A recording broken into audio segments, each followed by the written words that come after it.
So one of the most exciting things to me about the latest Nintendo Direct was the fact that, well, Nintendo is finally starting to take the Nintendo Switch Online service seriously.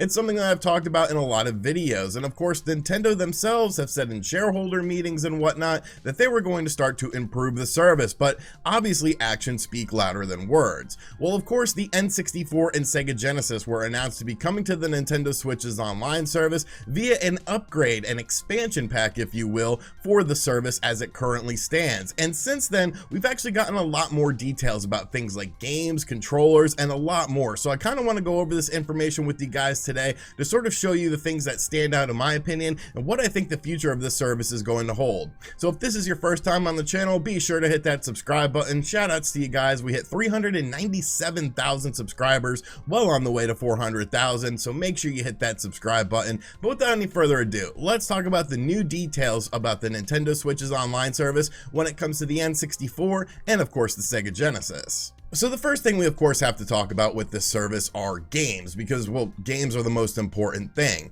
And we learned about some of the games that will be coming to both the N64 and the Sega Genesis. Now looking at the Sega Genesis side of things, you might notice something. A lot of these games kind of look like the exact same games that are available on the Sega Genesis Classics collection on the Nintendo Switch already. You could buy that physically or digitally. It's commonly on sale for less than $20 a lot of the time. So where's the sort of added benefit with this? Where's the added value? Well, there are a couple titles that are not available on the Sega Genesis Classics collection, and those games are Strider, Echo, and Musha. Now, out of these three games, there's one game that definitely sticks out to me, and that would have to be Strider, because Strider is a Capcom game. So it looks like they're doing a good job of getting various companies involved with this. Now, the Sega Genesis version of Strider isn't really all that great in my opinion. I definitely preferred the arcade version, but to see Capcom on board with this is a big deal in my opinion, because it really opens up third-party games to come to the service.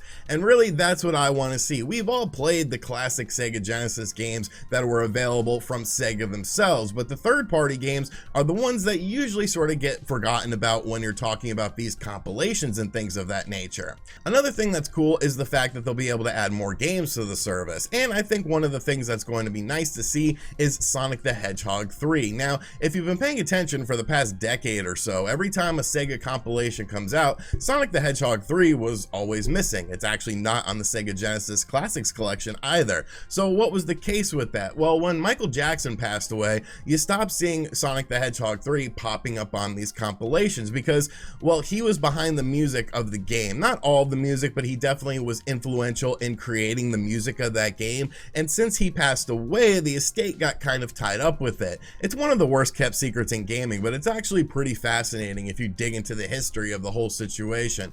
But now I'm happy to see that these games will be able to come out, you know, due to licensing issues. Maybe a licensing issue gets resolved or something like that, and you'll be able to add this game to the service. So while on the surface level, when I first saw it, even I said in my video, you know, well, I have the Sega Genesis Classics collection, there's not much of a difference. When you sort of look at the details of it and get into the nitty-gritty of the situation, I think things are a lot more positive.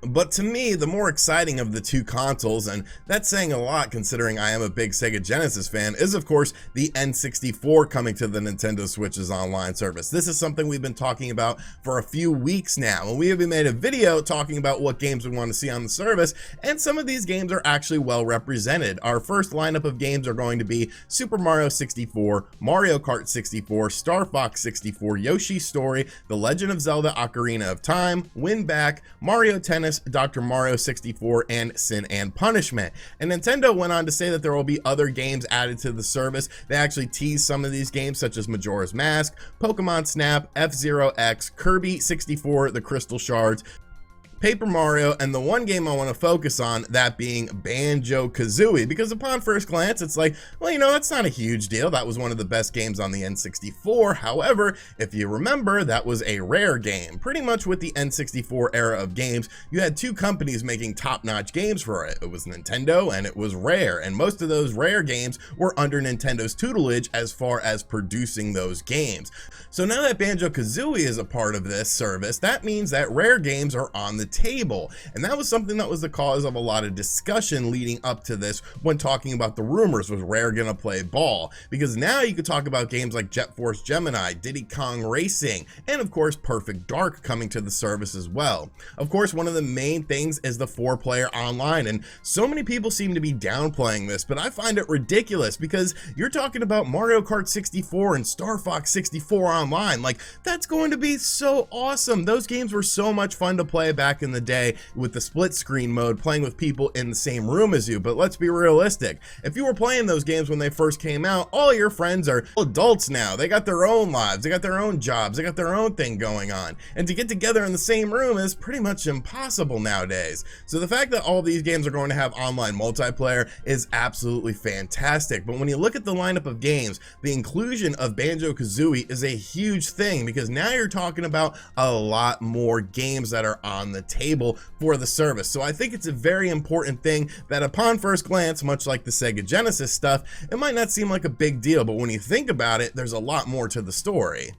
And then of course you have the controllers, and we've actually gotten more details about the controllers as well, some of them being positive and some of them not being so positive. We'll get the negative stuff out of the way first, and that involves the Sega Genesis controller. So of course they showed off a Sega Genesis wireless controller that's going to retail for $49.99. That is a 3-button design, much like the Sega Genesis 1 model came with. Now you might remember, if you've ever played a Sega Genesis, there was a 6-button controller. It came out alongside the version of Street Fighter 2 that came out on the Sega Genesis, so that you could actually play that game in a proper manner. Now, America is getting the 3-button controller, but Japan is getting the 6-button controller, and I'm sitting here like, why? This makes no sense. Why would you not release the 6-button controller in the States as well? People are gonna have to import this. It's gonna be a pain in the ass already, because Nintendo themselves are the ones manufacturing and producing these controllers. And it's like, who thought this was a good idea to do a 3-button controller here and a 6-button controller there? Now, however, since the announcement of the Genesis online service,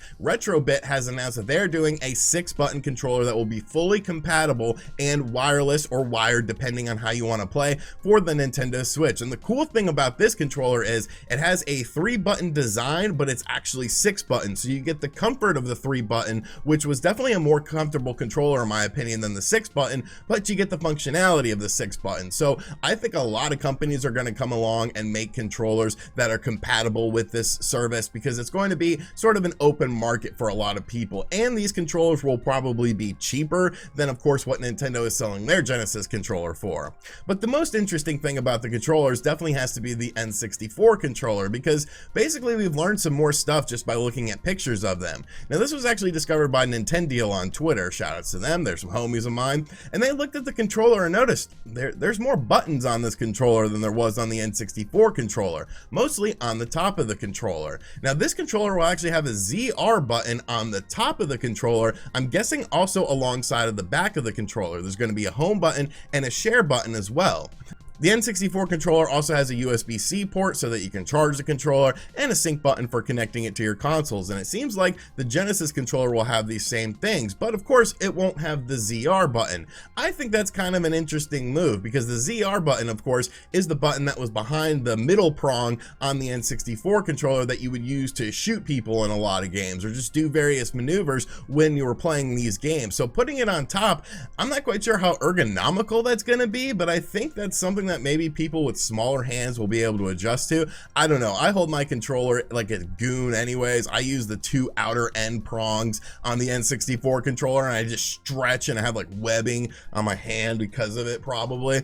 But I mean, you know, it's just how I held the controller. So I think that's an interesting addition and sort of a quality of life improvement. Maybe the N64 controller will be worth that $50 price point, whereas the Genesis one, I don't know, that's just a hard pill to swallow. Now, of course, we do have a lot more mysteries. What's the pricing of this going to be, and when does it release? We know that Nintendo is going to talk about it more in the month of October, and we're going to get a price point for this, but looking at the standard Nintendo Switch's online service, they're of course charging $20 a year. I could see this being like $35. I think $35 is going to be the sweet spot for this. That way, you're still not comparing yourself to what PlayStation and Xbox are doing with PSN and Xbox Live respectively. You're kind of in your own little market, but you're still offering a good enough value value. I'm willing to pay an additional $15 a year to be able to play these N64 games and Sega Genesis games, and most importantly, play these N64 games online. So we're gonna learn about that. Of course, I'll make another video talking about it, but I just wanted to share some light on some of the things that maybe you might have missed in the initial talking about this during the Nintendo Direct, and of course the additional stuff that people have discovered about the controller. So let me know in the comments section down below what you think of all of this, because it's obviously a very exciting thing. I completely love it. I am loving the fact that I'll be able to play N64 games online, because I definitely grew up playing them. You know, my early teens were definitely N64 times, but I think a lot of people, they don't really know that much about these systems. They're not super familiar with them. So it'll be interesting to see, you know, how people react to playing some of these games for the first time. Damn kids, get off my lawn. So let me know what you think of everything in the comments section down below. And as always, guys, thank you for checking out this video. If you are new to the channel, be sure to hit that subscribe button. Be sure to like and share the video as well if you enjoyed it. And as always, I'll catch you guys on the next one. Later.